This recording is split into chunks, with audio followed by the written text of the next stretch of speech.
Today I'm going to talk to you about the solstice, the summer solstice in the northern hemisphere of the Earth, and of course the winter solstice in the southern hemisphere of the Earth. But it does happen in the same sign, which is Cancer. As you can see on the chart, which I've drawn for you, it will happen on the 21st of June at 2:43, and that's the exact time when actually the sun changes sign from Gemini to Cancer.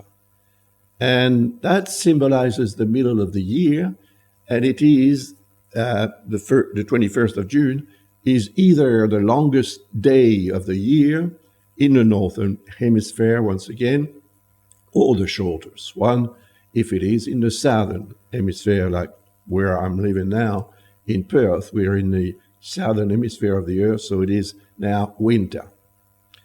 So as you can see on the chart here, we have, of course, the sun next to Jupiter.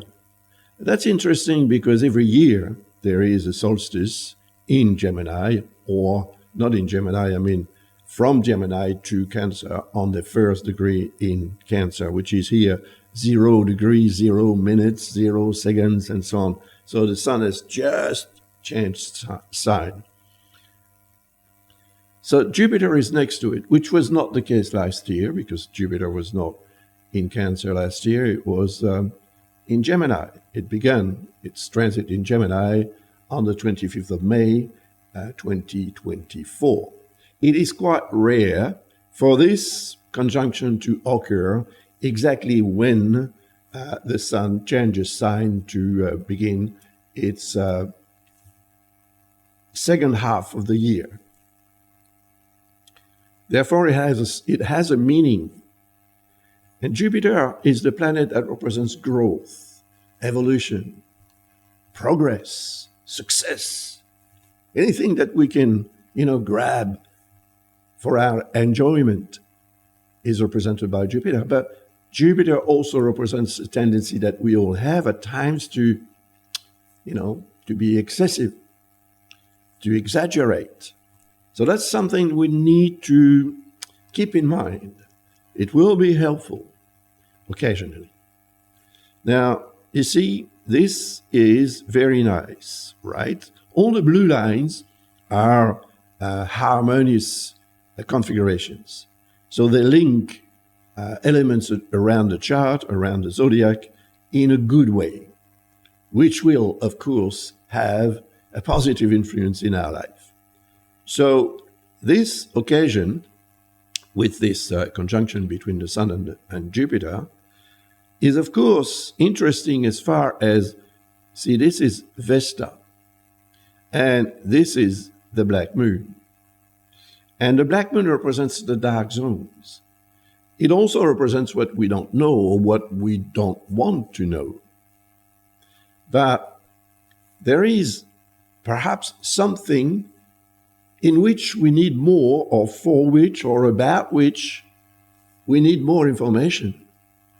We need to shed some light on some areas of our life so that everything becomes clearer and therefore easier, to deal with. So Jupiter and the Sun together are a very, very powerful combination. The Sun represents light and life. If Jupiter is a mini sun, next to the Sun, its big brother, it is going to feel a lot more confident, and it is going to give us a lot more positive energy to function in the best possible manner. But we will have to, as I said earlier on, beware of not being too excessive in the manner in which we want to obtain what we want, what we desire, and also perhaps what we deserve.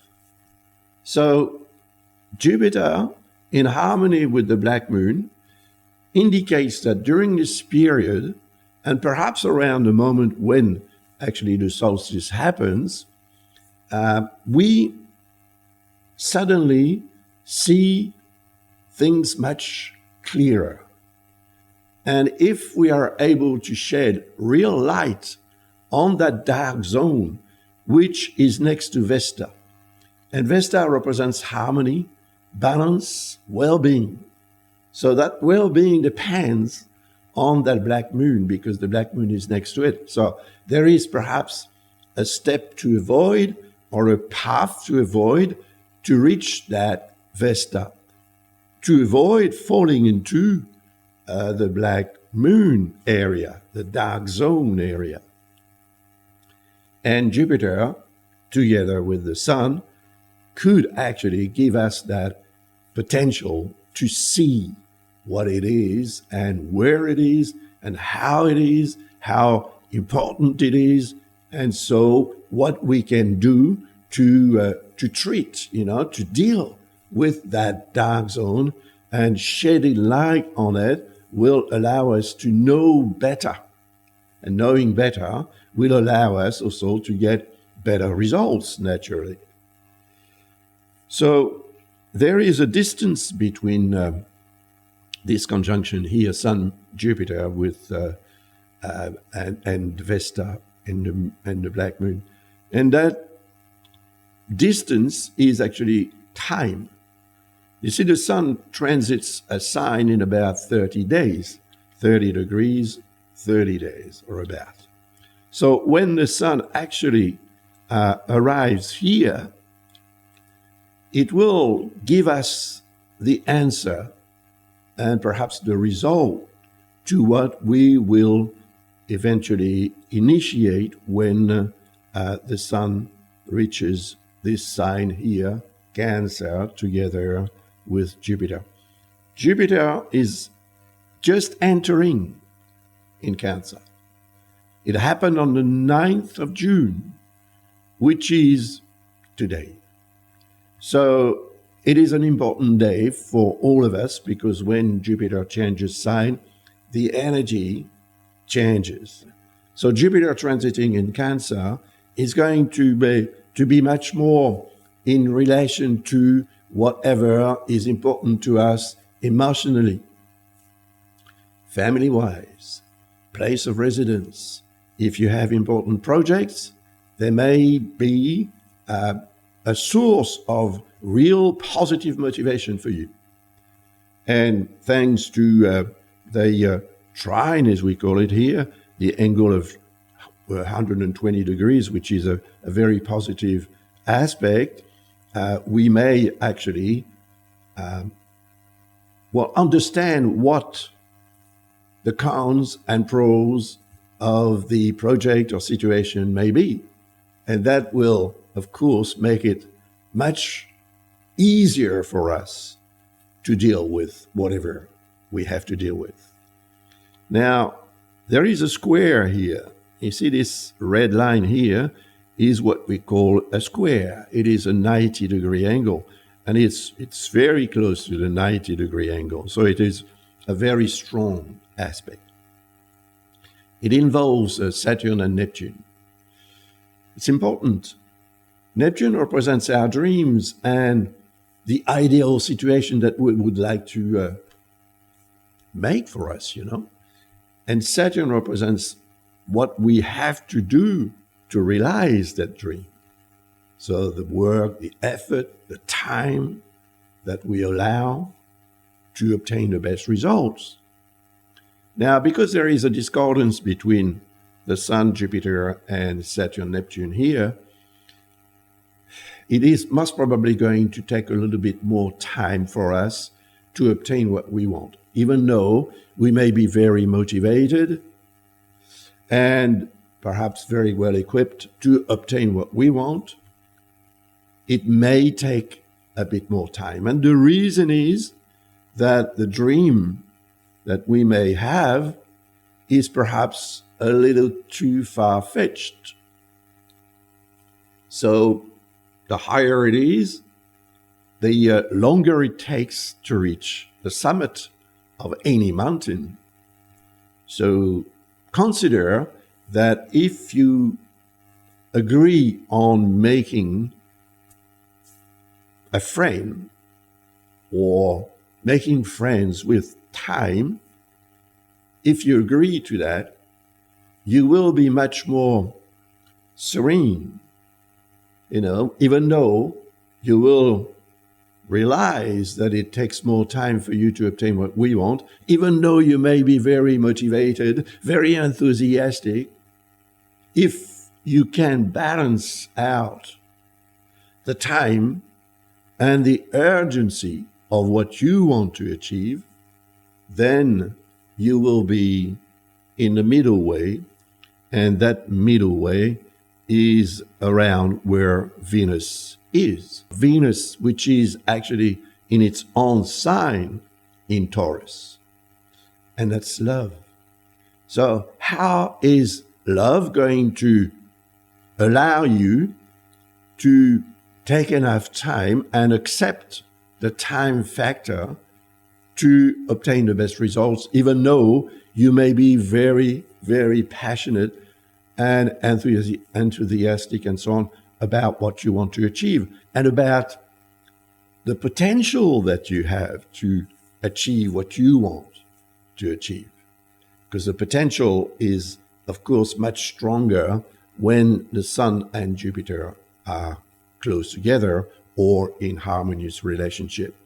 That is a sextile or a trine, that type of aspect is linking the elements in a very good manner. And there is a very good influence here stemming from the moon.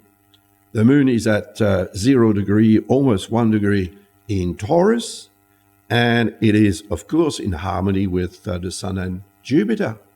And the moon represents our emotions.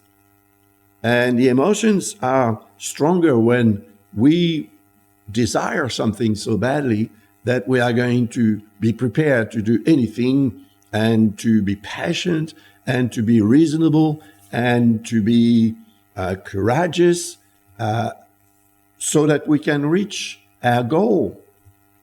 Then if we can, deal with our emotions and control our emotions, we derive positive influence from it. From an emotion, we can create something.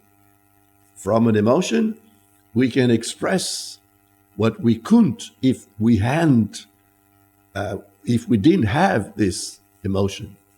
So emotions are very important, but they go up and down, as you know.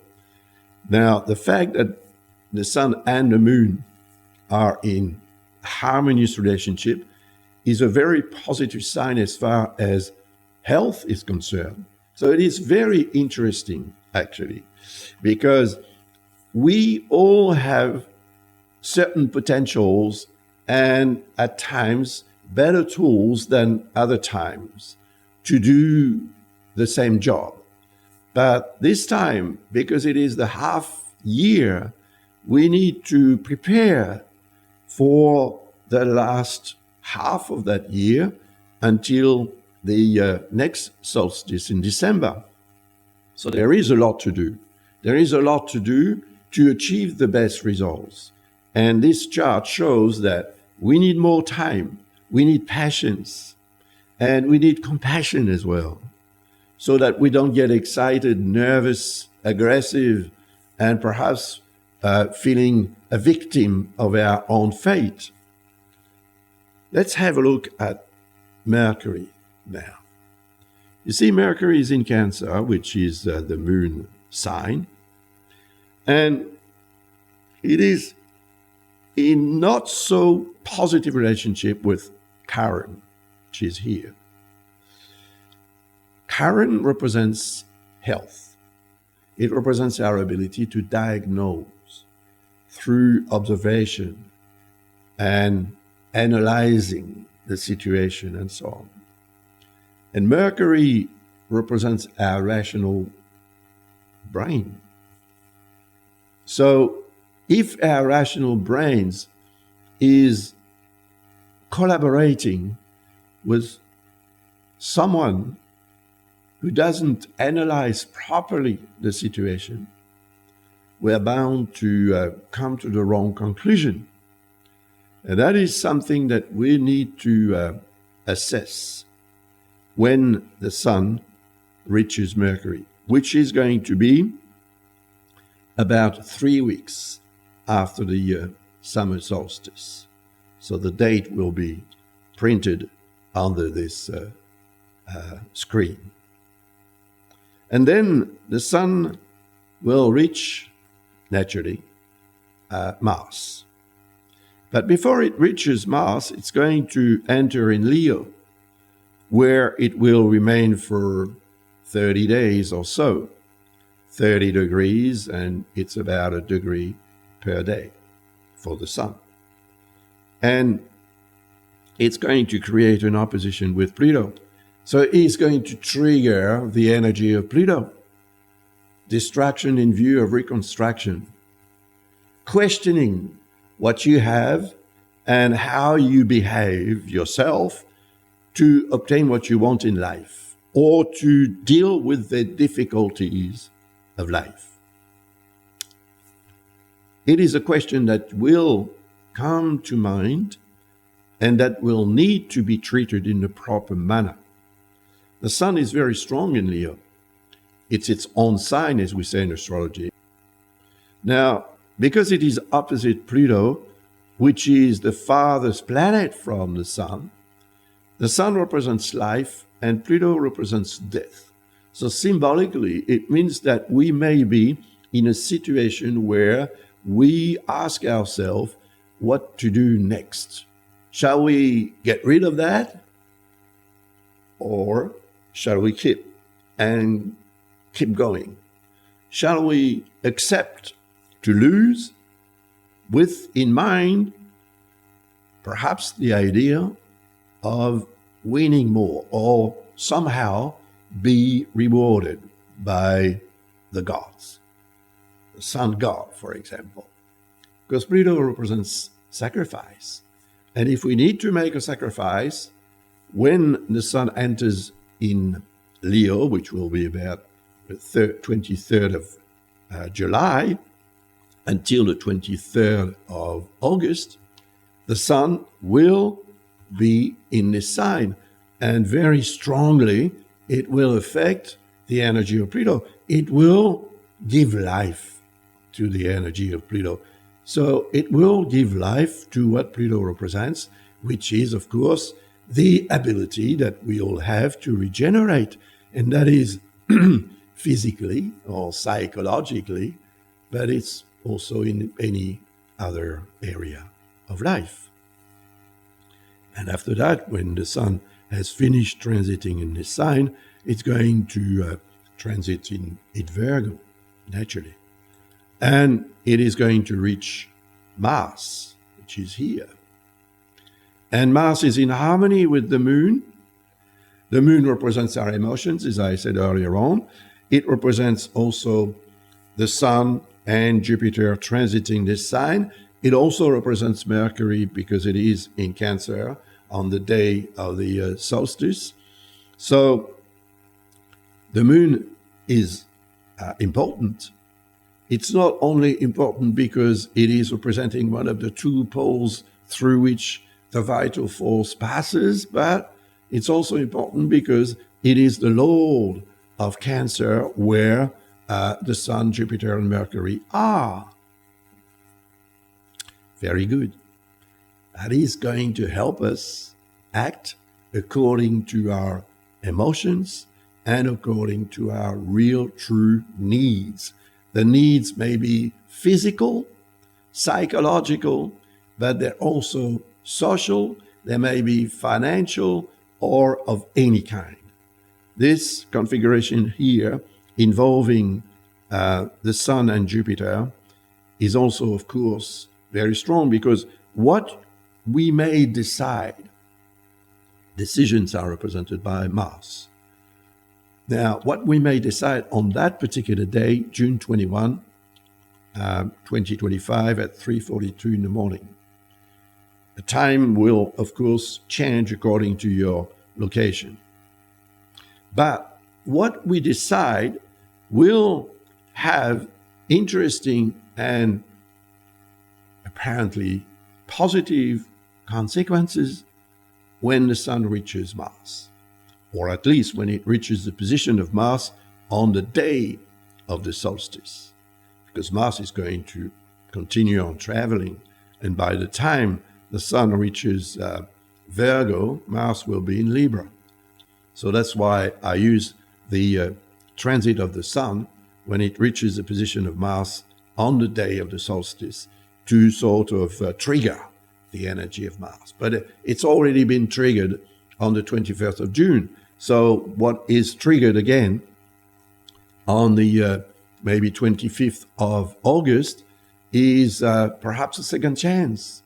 It could be the result, and a positive result from the decision taken on the solstice day, but it can be also a second chance if you haven't been able to take the proper decision on that day, the 21st of June.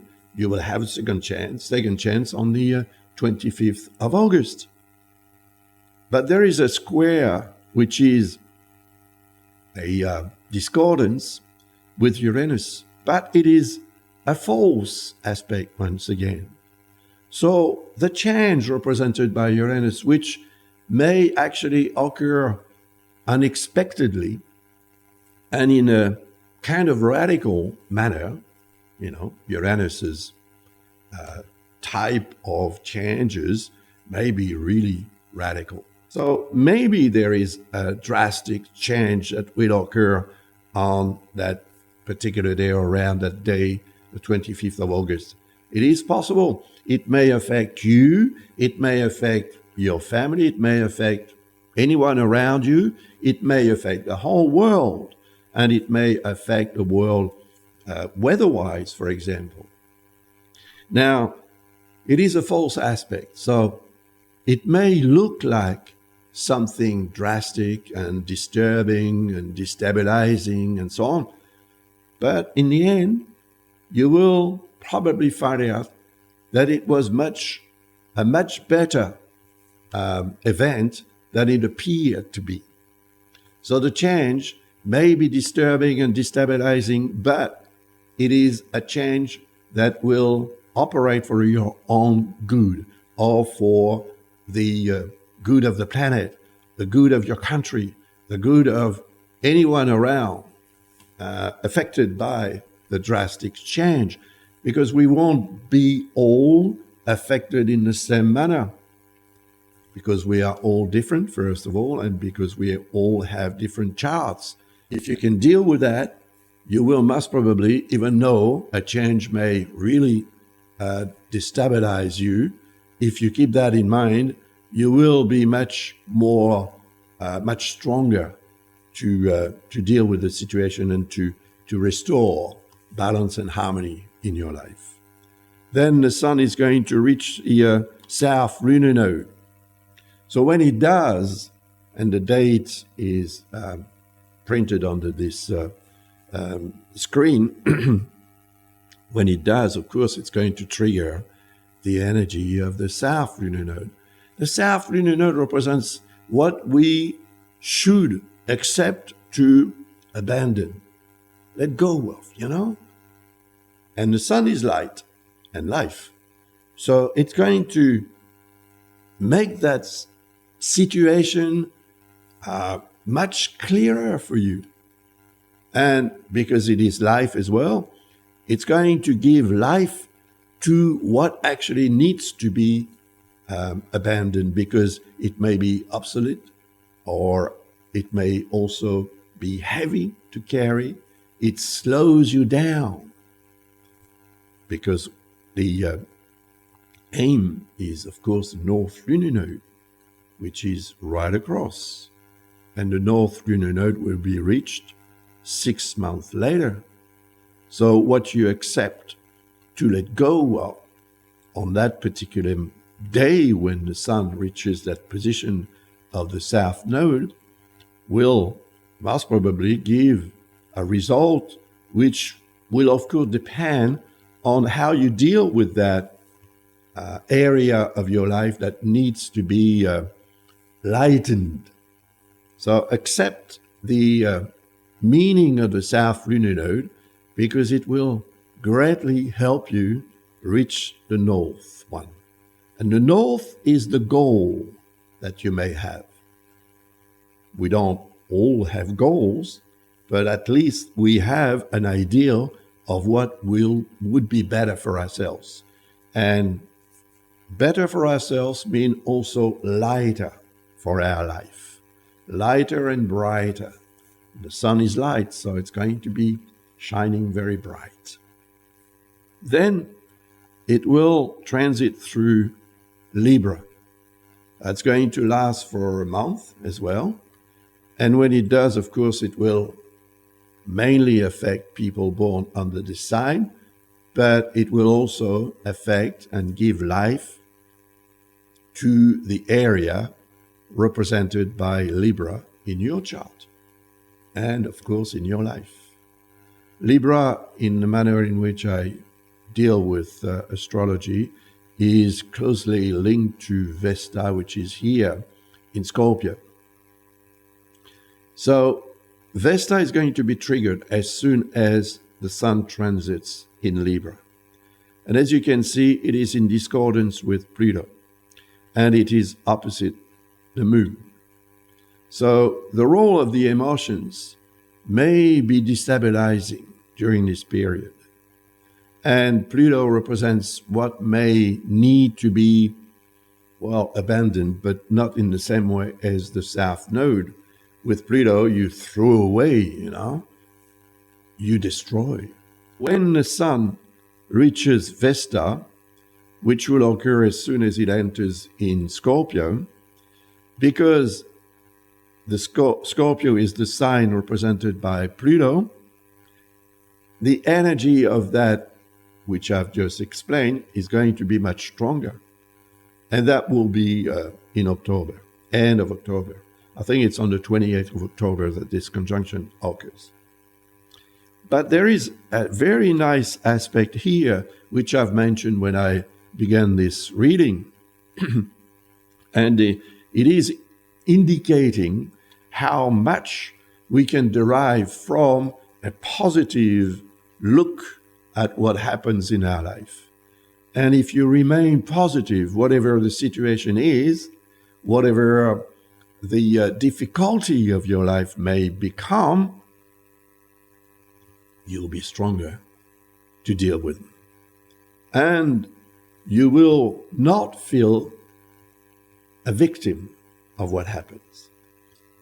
And this relationship between the Sun and Jupiter with Vesta and the Black Moon indicates that once we have shed light on that dark zone, which otherwise could really make things blurry and gooey for ourselves. The Black Moon, the dark zone, quicksands. Imagine, you don't want to step in that. It's very scary. So, if your life needs some sort of explanation which may allow you to understand clearly what is going on, then, of course, you will derive a lot of satisfaction, self-satisfaction, and also the satisfaction of having done what was absolutely necessary to restore or to preserve balance and harmony in your life.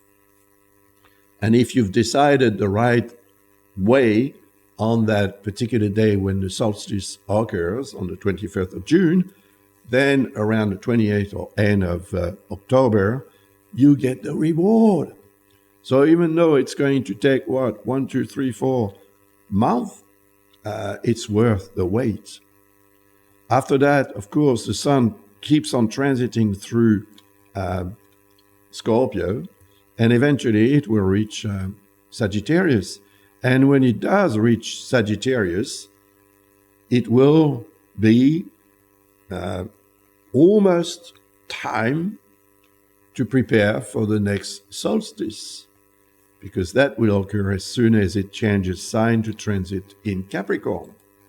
But while it transits here in Sagittarius, it will form very positive aspects with the Saturn, Neptune, Chiron, the moon.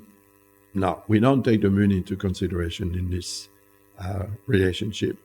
It will be in good relationship on the very day of the next solstice. But when it happens, the moon is not going to be around here. When time comes, I will analyze the chart of the solstice of December. But while the sun transits in Sagittarius, of course, it's going to be useful for people born under the sign, and also born under the sign here, Aries and Leo as well. But Aries are going to be the lucky ones because the sun is going to give life to Saturn and Neptune, that is to their dream and to their ability to, well, to concretize, to realize concretely their dream. And we all are going to be affected by this conjunction for quite a while, because it is going to retrograde into Pisces, which should actually be the case by the end of the year. But early next year, they both will re-enter in Aries, and they will not retrograde into the preceding sign. Saturn is going to remain a bit more than 2 years in Aries, and Neptune for a bit less than 14 years. So that's a long time. And people born under the sign Aries and Sagittarius and Leo should benefit from this combination between dream and reality. Reality reaches and meets your dream. Think of that. That could become a source of real positive, concrete, and long-lasting motivation. Thank you very much for watching this video. I wish you all the very best, and enjoy this solstice, summer solstice in the northern hemisphere, or winter in the southern one. So next time I will analyze the chart of the new moon, which will occur actually in Cancer, which will occur about 4 or 5 days after this solstice. So let's meet again in a next video that will be posted on this channel very soon. Bye for now. All the best. Take care.